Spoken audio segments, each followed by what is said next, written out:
The last photo they ever took was supposed to be the start of a beautiful vacation. Smiling by the lake, arms around each other, no one imagined what was coming. But 5 years later, when a teenage girl walked into a sheriff's station barefoot, whispering her mother's name, nothing could have prepared anyone for the story she carried. Before we dive in, if you love true story-style mysteries that keep you hooked until the last second, don't forget to like, subscribe, and share. Now, let's begin. It was the summer of 2018 when the McKinley family packed their bags for a long-awaited road trip. Mark and Dana McKinley, married for 17 years, had planned it as a break from everything from work stress, school, chaos, and especially from the recent tension that had begun bubbling beneath the surface of their once happy home. Their son, 15-year-old Luke, had been struggling in school, more withdrawn than usual. Their daughter, 12-year-old Ellie, always the bright spark, had grown quiet too. Dana thought maybe they just needed time together, nature, silence, and space to breathe. So, they rented a cabin near Lake Ravenwood in Oregon, a place Mark had visited with his parents as a boy. It was remote, with no cell signal, no neighbors, just tall pines, still water, and the sound of birds overhead. They arrived on July 14th. The last confirmed sighting of the entire family was on July 15th at a small gas station 30 miles from the lake. They bought snacks, a fishing pole, and firewood. Surveillance footage showed them laughing. Mark had his arm around Dana. Ellie was holding a box of marshmallows. And then nothing. When Dana's sister tried calling the next day, there was no answer. That wasn't unusual at first. The area had poor reception, but by day 4, panic set in. Mark was supposed to return to work. The kids had a dentist appointment. No one had heard anything. When local police finally reached the cabin, they found it empty clean to clean. There were no signs of forced entry. Beds were made, dishes washed and stacked. The family's SUV was gone. At first glance, it looked like they had just left. But Dana's purse was still there. Luke's phone charger was still plugged into the wall. The fridge was stocked with untouched groceries. Search was launched. Rangers, volunteers, dogs. The lake was dredged, trails combed. Nothing. No tire tracks beyond the main road. No digital activity. It was as if the McKinleys had been swallowed whole by the wilderness. The media picked up the story. Family of 4 vanishes without a trace. For weeks, people speculated bear attack, kidnapping, voluntary disappearance, but there were no clues, no ransom calls, no signs of struggle. After 6 months, the search was scaled down. Eventually, the McKinleys were declared missing, presumed dead. It was a stormy afternoon in November 2023 when Officer Daniel Rohr received a call from dispatch. "We've got a girl, possibly a runaway, found barefoot near Highway 9, says her name is Ellie McKinley." He froze. That name wasn't just familiar. It was a ghost. The girl was brought in dirty, pale, malnourished. She wore a torn jacket several sizes too big. Her hair was knotted, her hands trembled, but her eyes were sharp, alert, filled with something between fear and determination. "Where have you been?" Officer Rohr asked gently. Ellie's lips parted. She looked past him toward the door, as if unsure it was safe to speak. Finally, she whispered, "They're still out there, but they're not the same anymore. Is Evelyn really who she says she is? And what does that strange number on her neck actually mean?" He couldn't stop replaying her arrival. Barefoot, clothes too. Big eyes hollow, and that faded number tattooed at the nape of her neck. Evelyn, his little girl, 5 years older, but impossibly the same face, the same dark hair. He drove home in silence, Harper's attempts at small talk fading into the hum of tires on pavement. The house felt enormous when they stepped inside. Furniture dusted, walls untouched. A single framed photo sat on the mantel. The 4 of them. Smiling in front of Lake Ravenwood, July 2018, Evelyn paused at the doorway, tracing the edge of the frame with a trembling finger. "We were happy," she whispered, her voice to calm. At dinner, plates scraped against the table as they pushed food around. Evelyn picked at peas. Harper fixed her a cup of tea. Noah cleared his throat. "Evelyn, I have so many questions." She looked up, her expression blank. I know, but not tonight. Then she turned her gaze past him, as though seeing something he couldn't. He followed her eyes into the dim corner behind the living room sofa. Shadows pressed against the wall, twisting. In the lamplight, he felt a chill in his bones. "How do you remember this house?" he asked gently, setting down his fork. "You said you don't remember anything?" Evelyn dropped her gaze. "I remember safety," she said, her voice flat and hiding something. She sipped her tea, staring at the surface as if reading secrets from the liquid. Harper tried to smile, but her eyes were wet. "Let's clear the dishes," she said, rising. Evelyn slid to her feet and walked to the window, peering into the dark yard. A chill breeze rattled the curtains. Later, Noah sat at his desk, opening the drawer where he'd stashed the case files. He pulled out folders labeled missing, police reports, evidence. His hands shook. He spread photos across the desk, the gas station shots, the empty cabin, the untouched groceries. Then he found a smaller envelope he had forgotten to single. Polaroid of Evelyn, age 11, sitting at a makeshift tent inside the cabin. She looked terrified, eyes wide, clutching a flashlight. No one else was in the frame. The timestamp read, July 14th, 2018, 11:32 p.m. He stared until the edges of the photo blurred. A faint tap at the front door made him jump. He clicked on the porch light. No one. He opened the door a crack. Rain had started, fat drops glittering. In the halo of light, a single sheet of notebook paper lay on the welcome mat. He picked it up. In familiar cursive, the words read, "They still watch." 23. He slammed the door. The house was silent, but for the patter of rain. His heart pounded. He glanced at the Polaroid on the desk, Evelyn's face terrified. Then he heard it, the floorboard above creaking as someone walked across the bedroom. But only 3 people lived here. None had gone upstairs. He grabbed the shotgun from under his bed and crept up the stairs, the hallway light off. He clicked the switch. At the far end, Evelyn's closed door pulsed with darkness. He approached, every step echoing. "Evelyn," he called quietly. No answer. He pressed his ear to the door. A faint shuffle, then silence. Turned the knob slowly. The door swung inward. The room was empty, the bed neatly made. Childhood toys lined on the shelf untouched. On the desk sat Evelyn's journal, yellowed. Edges frayed. He picked it up. The last entry, scrolled in childish handwriting, jarred him. "I saw him tonight. Number on his arm. He's waiting. I can't run forever." No date, no signature, just that. He dropped the journal and spun around, fingertips brushing the shotgun. Behind him, at the far corner, a shadow detached from the wall tall. Slender, impossibly still. He raised the gun, voice shaking. "Who's there?" The shadow didn't move. Then it exhaled, a breath too soft, too deliberate. He swallowed, took a step forward. The shape crumpled, rushed him.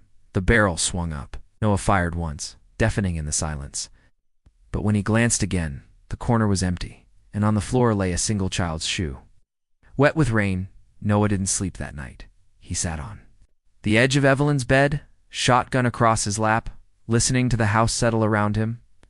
Every creak felt like footsteps. Every shadow seemed to shift. He watched the single child's shoe in the hallway's mall, red slick with rain, and wondered how long it had been there. He took it outside, rinsed it under the porch light, then brought it back and placed it carefully on the desk beside her. Journal 23. The number echoed in his mind. When dawn crept in through half-closed blinds, Noah roused Harper. She eased into the kitchen in slippers, eyes puffy. "What's wrong?" she asked, her voice small. He showed her the shoe, the note, the Polaroid of terrified Evelyn in the tent. For once, she was lost for words. They agreed. No more secrets. Today they would wean Evelyn off retreating to silence and force her to talk. But by late morning, Evelyn had vanished again. No door left ajar, no window broken, the front door locked, the family car untouched in the driveway. Noah's panic flared down his spine. He called her name through the empty rooms. Harper searched the bedrooms. Noah ran outside to the yard and called again. Nothing. Then he noticed footprints in the soft ground leading toward the woods that bordered their property. Small footprints, bare like Evelyn's, but they stopped at the tree line as if she had stepped off into the forest and disappeared. Harper called 911. She may be endangered. She told dispatch. Noah traced the path through ferns and marsh grass until he reached a mossy clearing. There, nestled among ferns, was the tent from their old cabin trip, weathered green canvas, half buried. He knelt and peered inside.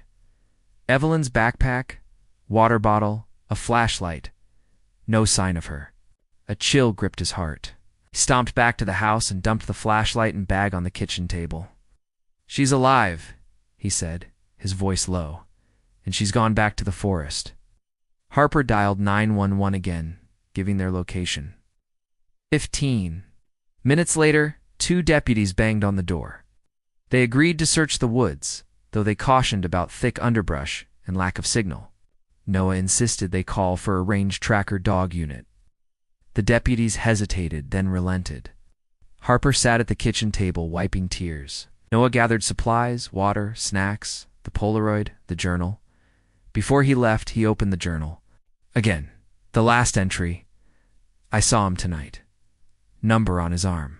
He's waiting. I can't run forever." That was written before her return home. There were other scribbles, pages he hadn't read, a crude map of trees and rock formations, a circle around White Pine Ridge, and a crude drawing of 3 vertical lines with 2 slashes beside them like tally marks. He tucked the journal into his coat. They headed back into the woods. The deputies called for backup on their radios, and snow flurries began to dust the trail. Noah recognized the map's landmarks: an overturned log, a cluster of birches, a large boulder with moss carved in a shape that mimicked those tally marks. "This way," he said, pointing toward the ridge. The deputies moved in a loose line, scanning with flashlights, calling Evelyn's name.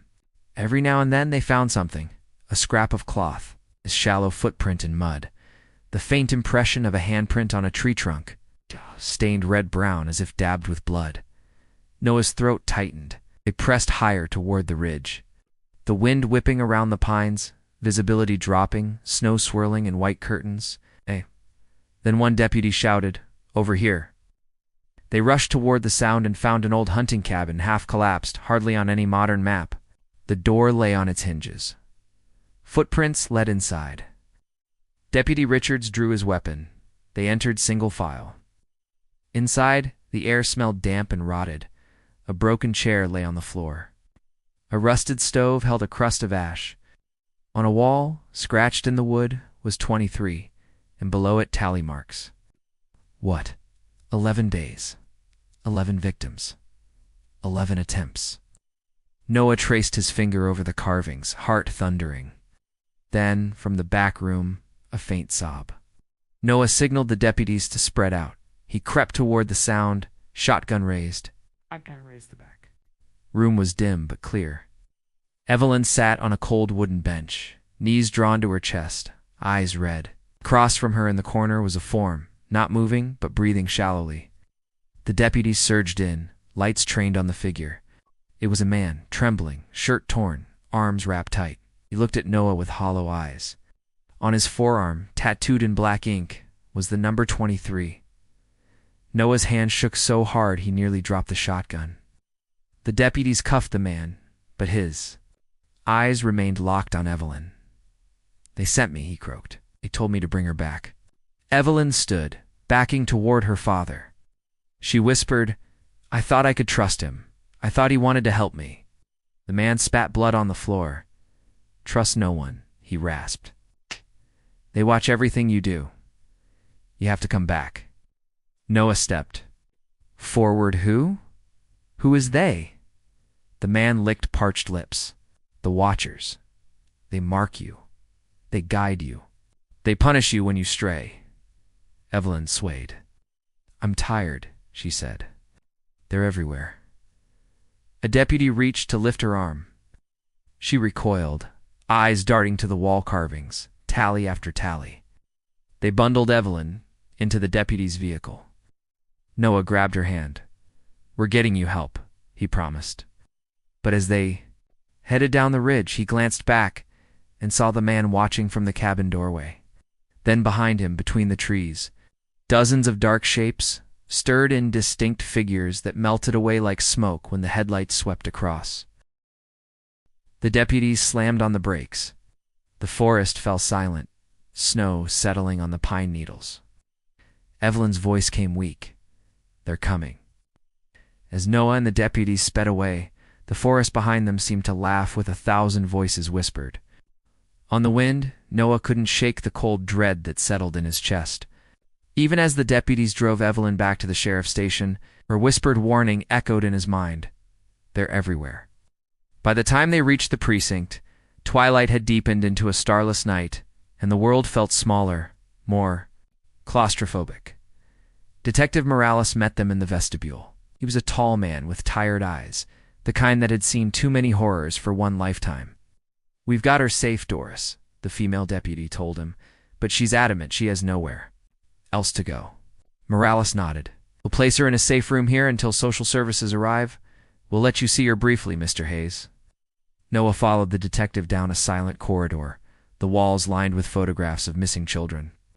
Each face seemed to watch him as he passed, eyes pleading, unblinking. At the end of the hall, they reached a door marked Interview Safe Room. Morales knocked twice. "Evelyn, it's your father." A small voice answered, "Come in." Noah opened the door to find Evelyn sitting on a narrow cot, knees drawn to her chin, flashlight in hand. Even though the overhead light was on, her dark hair hung over her face. When she looked up, her eyes were glazed with fatigue and something else, fear, shock, confusion. He sat beside her, careful not to crowd her. "Hey, sweetheart." She hugged her legs tighter. "Dad," she whispered. He swallowed. "Can you tell me what happened after you left the cabin?" She shook her head. "I can't. Not yet." Detective Morales entered, carrying a manila folder. He set it on a small table. "We've identified the man you were with. His name is Carl Davenport. He vanished from a psychiatric unit 10 years ago, declared incompetent to stand trial. His records show he was obsessed with the number 23 and believed in something he called the Watchers." He flipped open the folder. "Your description of him and those tattoos match. He escaped custody 3 months ago and hasn't been seen until tonight." Evelyn's grip on the flashlight tightened. "Said they'd mark me. He said I belong to them now." Noah glanced at Morales. "The Watchers." Morales exhaled slowly. "We think Davenport is part of a cult, small, secretive. They believe in surveillance of the soul. It's hard to pin down." Evelyn's voice trembled. "They watch when you sleep. When you hide, when you think you're safe." Noah's heart cracked. "Did he hurt you?" She swallowed. "No, he protected me. Said he had to keep me from them until they accepted me." Morales frowned. "Until who accepted you?" Evelyn stared at the floor. "I don't know. They let the conversation rest there." Morales escorted Noah out. "Get some rest," he advised. "We'll keep her safe." Noah shook his head. "Not safe until I know what she means by they." At home, Harper was waiting in the living room, unopened, tea still warm on the table. Evelyn's Polaroid, the child's shoe, and her journal lay where Noah had left them. She poured him a cup of coffee, and he spilled half of it on the rug. Neither spoke. Finally, Harper said, "We can't leave her alone in there." Noah nodded. "I'm going back in. I want to try again." He returned to the station, but by the time he arrived, Evelyn was gone. The safe room was empty, the bed untouched, the journal missing, the flashlight gone. Morales met him outside. "She slipped past everyone during shift change," he said, his voice flat. "No sign of a struggle, no fingerprints. She just walked. Out." Noah stared at him. Unbelievable. Morales shook his head. "We're expanding the search. I've got a dozen deputies in the woods right now." Noah felt hollow. He walked to the car park and found Evelyn's backpack tucked behind a trash bin. Straps knotted. Inside were her journal and the Polaroid of the tent. The journal was open to a page he'd never seen before. He read the cramped entry. They showed me the path. I followed the trees. The tally marks guide me. I can't turn back. He glanced at the Polaroid again, the time stamp faint. 11:32 p.m. He realized the time mattered. The last entry was dated July 14th, but no year. He jotted down 23 in tally marks. Something clicked. Back home, he spread maps of the county. Out on the kitchen table, he marked Lake Ravenwood, White Pine Ridge, and the abandoned hunting cabin near the high-tension lines. He drew tally marks along the forest trails, each one representing a location where Evelyn had left a clue, 18 marks in total. He stared at the final one on a small island in Lake Ravenwood called Watcher's Rock. His pulse pounded. They show me the path. Evelyn had followed the trail back to the one place no one ever searched, Watcher's Rock, and that was where she wanted him to go. Noah grabbed his flashlight, journal, and the old tent Polaroid, then called Harper. "Meet me at the boat launch at dawn." As they prepared to leave, the phone rang. It was Detective Morales, his tone urgent. "We found something in the cabin of evidence we missed. You need to come back right away." Noah's hand shook. "We're heading to Watcher's Rock." Morales hesitated. "This is important." Noah cut him off. "I'll be there after." He hung up, took Harper's hand. "We go now, or we'll never know." They drove into the night toward the lonely boat launch, the journal and Polaroid burning holes in Noah's coat pocket. Outside, the wind rattled the windows, and the world felt alive with unseen watchers. As Noah and Harper pushed the boat into the pitch-black water, a distant light flashed on Watcher's Rock, though no one should be there. Noah's heartbeat quickened as the boat made its way through the dense fog toward Watcher's Rock. The only sounds were the occasional slap of the water against the sides of the boat and the soft whisper of wind through the trees. The world seemed eerily quiet, as though everything were holding its breath. Harper sat beside him, clutching the sides of the boat, her eyes scanning the darkness. "I don't like this, Noah," she murmured. "It feels wrong, like we're walking into something we shouldn't." He glanced at her, but his eyes remained fixed on the growing shape of the island ahead. "We have no choice. She's out there somewhere. You have to find her before they do." The boat glided closer to the rocky shore.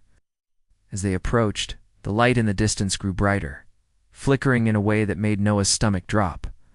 He could see the shape of a small, weathered shack standing near the cliff's edge, illuminated by a single flickering bulb hanging above the door. Harper's voice trembled. "Is someone there?"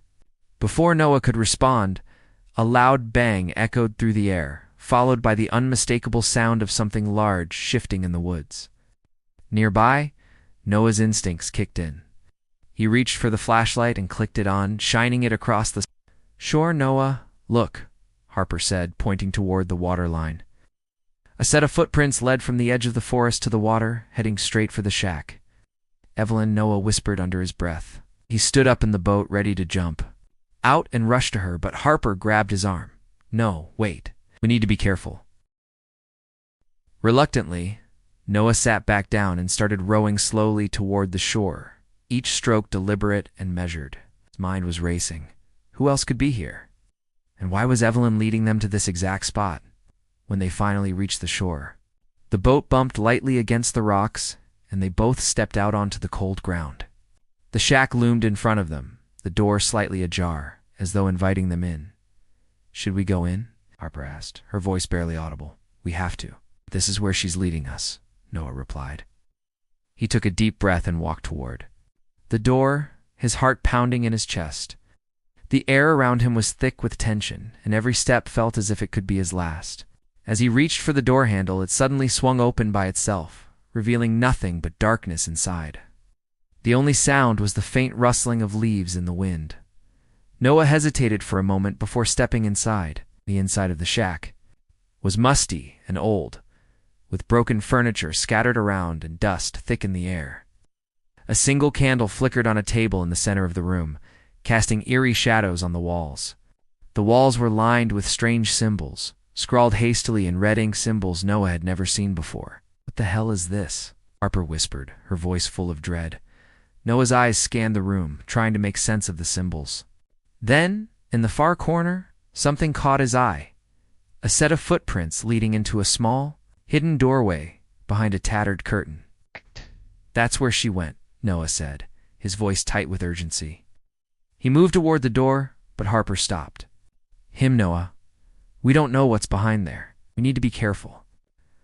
I know, but we can't wait any longer, he replied. With one swift motion, he yanked the curtain aside and opened the hidden door. The small passageway behind it was narrow and dark, the air heavy with the smell of damp earth. Noah, this feels wrong, Harper pleaded. We don't know what we're walking into. But Noah had already stepped into the passageway, determined to find Evelyn. The walls were close, the space barely enough for them to walk side by side. The passage twisted and turned, leading them deeper into the darkness. As they moved forward, the air grew colder, and Noah could feel the weight of something watching them from the shadows. Suddenly, they reached a small circular room. At the center was an old stone pedestal, and atop it rested a weathered box, covered in the same strange symbols that marked the walls of the shack. Noah's heart raced as he approached the pedestal. This was it. Whatever Evelyn had been leading them to, it was here. He reached for the box, but as his fingers brushed the surface, a loud crash sounded from behind them. They spun around but saw nothing. The air seemed to grow heavier, and a whispering voice came from the shadows. Leave this place. It's not meant for you. Noah froze, his body rigid as the voice echoed in his ears, sending a chill through him. The voice was cold, detached, but there was something familiar about it, something he couldn't place. Who's there? Harper called, but the voice remained silent. Before they could react, the floor beneath them began to shake. The room around them seemed to twist and distort, as if reality itself was bending. The box on the pedestal trembled, and the walls seemed to close in. Noah grabbed Harper's arm. We need to go now. But as they turned to flee, the hidden door slammed shut, trapping them inside. The room grew darker, the shadows closing in on them. Then, from the shadows, a figure stepped forward. It was Evelyn, her eyes wide and vacant, her body seemingly lifeless. Evelyn, Noah shouted, running toward her. But as he reached out to touch her, she recoiled, her voice cold and distant. You shouldn't have come, she whispered. It's too late now. The ground beneath them shook violently, and the room seemed to collapse in on itself. Noah and Harper were thrown to the ground as the shadows consumed the room. As the darkness enveloped them, Noah reached out for Evelyn, but her form began to fade into the shadows. She was slipping away, and there was nothing he could do to stop it. Noah lurched forward as the floor gave way beneath them. He caught Harper's arm, yanking her back just in time, and together they stumbled into a low-ceiling crawlspace. Dust and debris rained down. The candle guttered out. Heart-pounding, Noah fumbled for his flashlight, miraculously still in his coat pocket, and clicked it on. A narrow tunnel stretched away, carved roughly into the rock. Water dripped from the ceiling. The air was stale and cold. Stay close, he whispered. Harper nodded, swallowing hard. They moved forward, the flashlight beam dancing across wet stone walls. Seconds passed like hours. Every drip echoed like a gunshot. At last, the passage opened into a larger chamber. A natural cavern roughly 15 feet across, littered with broken furniture and empty food cans. Moonlight filtered through a gap overhead, casting a pale beam onto a makeshift workbench stacked with papers, maps, and an old laptop plugged into a solar panel array. Noah's breath caught. Here was proof evidence of planning, logistics perhaps, even footage of Evelyn's time away. Crossed quickly, brushing aside stray cables and opening the laptop screen. It flickered alive, booting to a login prompt. Sticky note on the side read simply 23 lock. Harper scanned the room and found a pen and scrap of paper. She wrote 23 on it and tapped it against the keys. The laptop unlocked. A folder labeled Project Renewal sat on the desktop. Inside were dozens of video files recorded from cabin. Surveillance cameras, time-stamped, some showing the Hayes family happily unpacking. Others showing the front door rattling at odd hours, and one appalling file titled Evelyn Observe. Noah clicked it and sank back as the grainy footage played. Evelyn, pale and wide-eyed, asleep on a cot, a tall, gaunt man standing over her watching. He rewound, watching the shadow slip in and out of frame. It wasn't supernatural, just a man with a camera, recording every moment of her captivity. Harper's hand trembled as she pointed to another file. Map safe zone. Noah opened it to find detailed aerial photos of the Hayes property, the forest trails, White Pine Ridge, and Watcher's Rock circled in red. Beside it was a text file. Phase 2. Bring her home.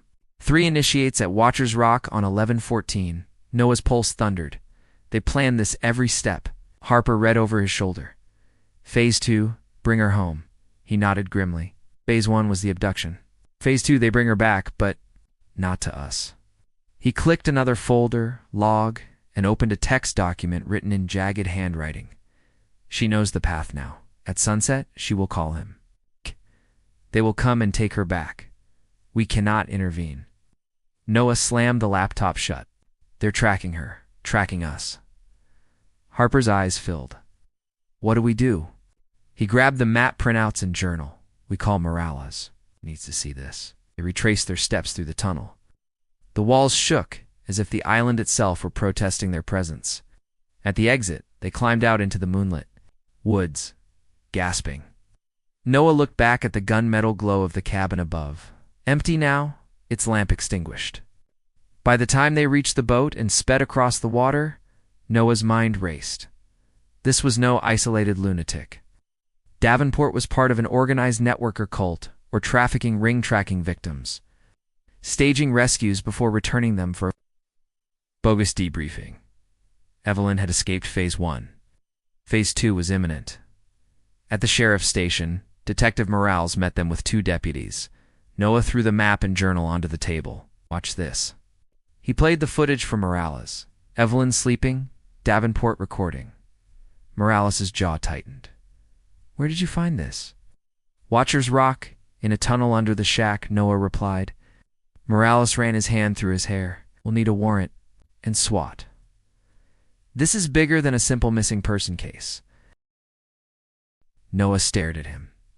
She's upstairs somewhere. We need to get her into protective custody. Morales nodded. Agreed. But we move at dawn. Until then, we lock down the station. No one in, no one out. They escorted Evelyn into a secure interview room. Noah watched as Morales showed her the surveillance footage. Her face went pale. Tears ran down her cheeks. They made me talk to him. They made me believe he saved me, she said. Shaking so hard she could barely sit, Noah knelt beside her. Annie, we've got proof. We're getting you help. You're safe now. She looked at him through red-rimmed eyes.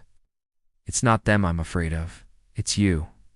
You followed me. Noah's throat tightened. I had to. She turned away. You shouldn't have come. As Noah stepped back. The interrogation room door creaked. For a heartbeat, they all saw Davenport's gaunt figure framed in the crack, smiling coldly before the door slammed shut. Hands shook as he replayed the footage in the secure conference room. Every detail, the flicker of the shack light, the carvings of 23 and the tally marks. The video of Evelyn asleep under Davenport's watch made a grim picture clear at last. Morales stepped forward, laying printed maps and screen captures across the table. Phase 1 was the abduction, Morales said, tracing the map lines. Phase 2 was their so-called rescue, returning her here for indoctrination. Phase 3, they planned to re-abduct her permanently. Noah swallowed. All this time, she's been caught between them. We need to end this now. They convened an ad hoc task force, 2 detectives for deputies, and Noah and Harper as witnesses. At first light, the team moved in on the cabin site at Watcher's Rock. SWAT rolled down the narrow road. Morales obtained emergency entry. In the tunnel, they found crates of supplies, recording equipment, and more maps marking other safe zones across the state. Davenport's network was vast, but there was no sign of Davenport or Evelyn. They had slipped away just hours earlier. On the wall, scrawled in fresh red ink, was another map. This one leading to an abandoned lodge near White Pine Ridge, not far from the original cabin. Morales radioed for backup. Noah and Harper joined the small strike team heading deeper into the forest. At the lodge, they moved quietly through broken windows and collapsed rafters. Inside, in what had once been a common room, they found a makeshift clinic, medical supplies, sleeping bags, and the final piece, Sevelin, pale but conscious, strapped to a cot. Davenport stood over her, chanting in hushed tones, clutching a leather-bound book marked with the cult symbol, Stop. Morales shouted, gun drawn. Davenport, hands up. Davenport hesitated, then lunged. A scuffle ensued. Deputies wrestled him to the floor. Noah rushed to Evelyn's side, cutting the straps that bound her. She blinked at him, confusion and relief mixing in her eyes. Dad, she whispered. He pulled her close. We've got you, honey. Paramedics arrived, clearing the area. They untangled Evelyn from the grim trance the cult had enforced. Morales seized Davenport's book and leather satchel, filled with membership lists and travel plans, proof of dozens of victims. The network that had haunted Evelyn was dismantled in a single day. Later, the sheriff's station, Evelyn sat wrapped in a blanket, sipping warm broth. Harper stroked her hair. Noah joined them, exhausted but elated. You're safe, he said, his voice thick. Evelyn nodded, tears glistening. I'm home. Morales entered with cuffs securing Davenport. He's going away for a long time, the detective assured them. We'll use this evidence to find every member of that group. He placed the leather satchel on the table. It's over. Noah and Harper exchanged a glance of profound relief. The puzzle why Evelyn returned, the meaning of 23. The tally trail had all led to this moment. They had followed her path piece by piece through the forest, the shack, the cavern, and finally to rescue.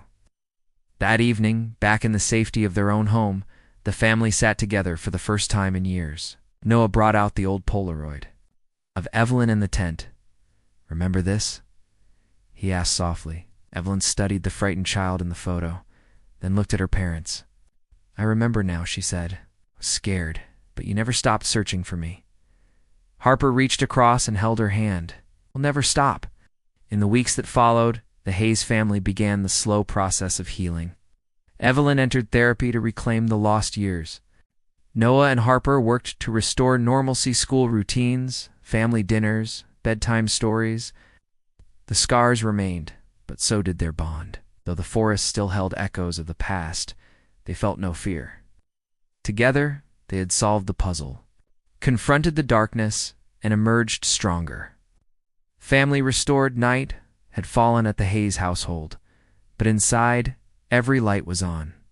Evelyn sat at the kitchen table, cross-legged on a chair, meticulously arranging her school supplies for the next morning.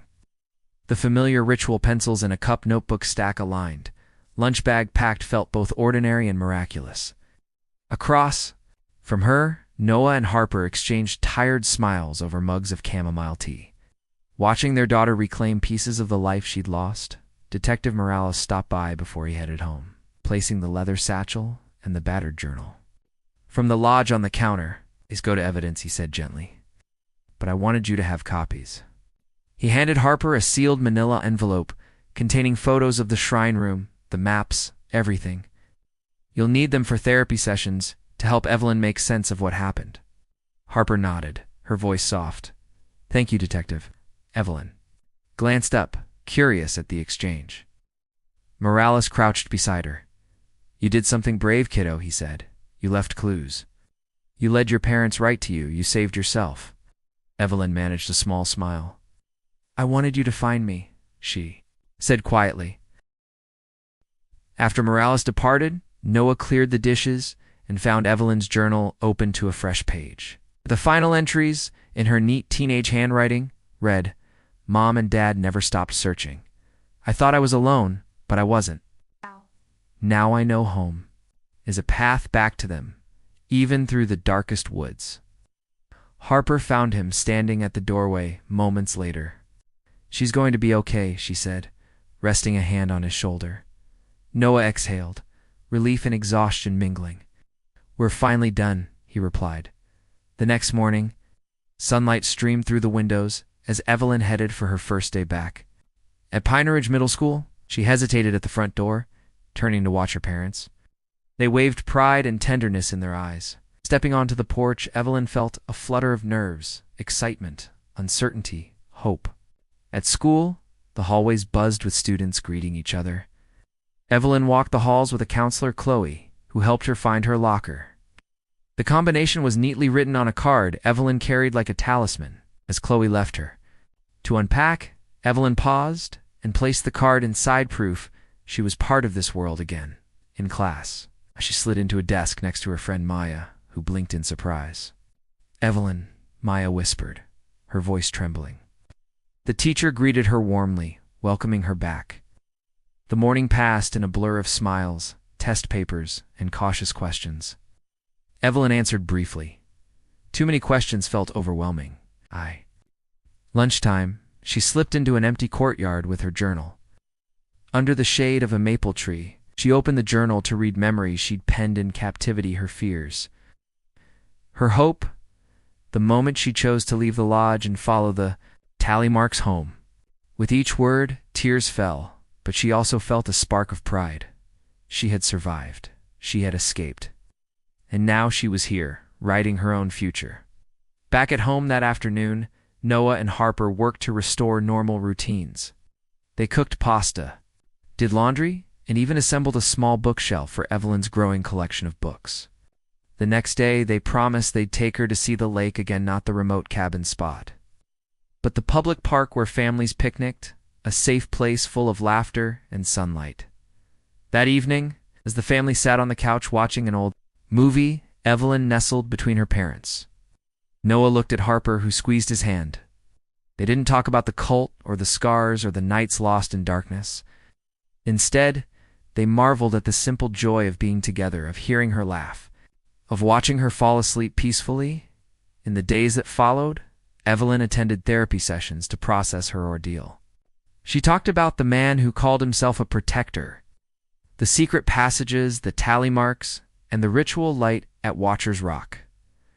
With each session, the terror eased, and the memories took on clarity.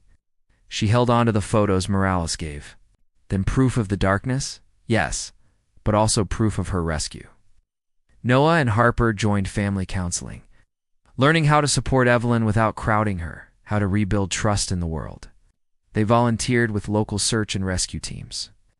Sharing their story to help others, the leather satchel and journal went into a safe on-homes drive, reserved for evidence, but occasionally open to remind them how far they'd come. 6 months. Later, the Hayes family returned to Lake Ravenwood for a proper family vacation. This time, they stayed in a cabin near the boat launch, but they never ventured into the remote woods. Instead, they swam, hiked well-marked trails, and fished by the dock. Evelyn caught her first trout with Harper's help, laughing as the fish wriggled in her hands. On the final evening, they sat by a campfire, marshmallows melting on sticks. Noah snapped a photo, 3 heads leaning together, parents on either side. Evelyn in the middle. She smiled genuinely, the lake glowing behind them in the dusk. For a moment, time stood still. Then Noah stopped the timer on his phone and reviewed the image. He showed it to Evelyn, who traced her finger over the screen. "This is us," she said quietly. "All of us together." Noah nodded, tears in his eyes. "Always," he replied, as they packed the car the next morning. Noah slipped the photo into his wallet, inside the same compartment that once held that terrified cottage Polaroid. It was replaced by hope, proof that even after the deepest darkness, family could find their way home. The weeks after their return from Lake Peseta, family. Mornings began with breakfast together, Evelyn pouring cereal for herself and her parents, each handing a bowl in turn. Noah drove her to school in the same car they had used on her first rescue day. Harper waved from the front porch, her phone poised to capture Evelyn's shy smiles as she stepped onto the sidewalk. These small routines felt sacred. At school, Evelyn found herself tutoring younger students in math, her own tutors from the lodge having inadvertently honed her skills. She volunteered at the library after class, shelving books and helping the librarian craft reading lists. Friends gathered around her table at lunch, curious about her long absence, but respectful when she simply said it was a family emergency. Therapy continued twice a week, first with Chloe for trauma processing, then with Dr. Patel for family sessions. In each appointment, Evelyn brought photographs, maps, tally mark carvings, and the Polaroid of the tent. She spoke calmly now, each fact shed of shock transformed into narrative. Behind her calm, Harper and Noah watched a wound heal slowly, the edges knitted together by understanding and love. At home, Noah returned to work, rebuilding cabins and docks on Lake Ravenwood. He often brought home smooth river stones for Evelyn to paint. Each stone became a small piece of art, a colorful island carved from grief. Harper resumed her writing, composing short essays for a local magazine about their ordeal, the danger of secretive cults, the need for vigilance, and above all, the power of family to pull someone back from despair. One afternoon, Evelyn found the old journal, the battered, water-stained notebook that had guided her home, locked in its evidence bag at the precinct artifact safe. With official permission and 2 officers present, she gently opened it. Rereading her earliest entries, the fear, the confusion, the moment she thought she would never see her father again. They were ink and paper now, distance between past and present. She closed the book and looked up at her parents, gratitude in her eyes. Winter arrived with snowfall, and the Hayes family embraced the season. They decorated the tree with handcrafted ornaments, twigs tied together with ribbon, painted stones, and a single red shoe ornament to remember that rainy night. The Polaroid of the tent and the new family photo from Lake Ravenwood sat side by side on the mantle, darkness and light, fear and joy. In February, Detective Morales invited them to the precinct for the final debrief. Davenport had pleaded guilty to multiple counts, kidnapping, false imprisonment, and conspiracy, and named 10 others in his network. Prosecutors used his testimonies and the physical evidence Noah and Harper had recovered to dismantle the ring. Evelyn sat quietly in uniformed witness protection seating, watching Davenport confess in court. She felt no fear, only relief. Driving home from the courthouse, Evelyn broke the silence. "I want to help other kids," she said. "Maybe write a guide, how to leave clues, how to stay calm." Harper reached over and squeezed her hand. "You already have," she replied. That spring, Evelyn's essay, The Path Home, was published in the local paper and shared online hundreds of thousands of times. It included a simple map of safe house symbols and advice about tally mark systems. Readers sent letters of thanks. Some recounted their own near-miss experiences by summer. Evelyn turned 16. Instead of a wild party, she asked for a quiet weekend. Retreat, just the 3 of them, back at the public park by Lake Ravenwood, where the water lapped gently and children splashed without care. They brought a small tent, pitched under the trees, and told stories around a campfire. Marshmallows melted, stars wheeled overhead. That night, lying in her sleeping bag, Evelyn closed her eyes and felt the world breathe around her. No tally marks led to danger now, only constellations of light. She thought of the past 5 years, the terror and the rescue. The maps carved in bark, the long tunnel, and the final shine of dawn. In the next morning's soft light, Noah peeked into the tent. "Happy birthday, kiddo," he whispered. She smiled sleepily and slipped her hand into his dot. Out on the lake, a lone loon called. Above them, robins chirped along the shore. At that moment, the Hayes family knew that home was not a place on any map, but the path they walked together through darkness and back into the light.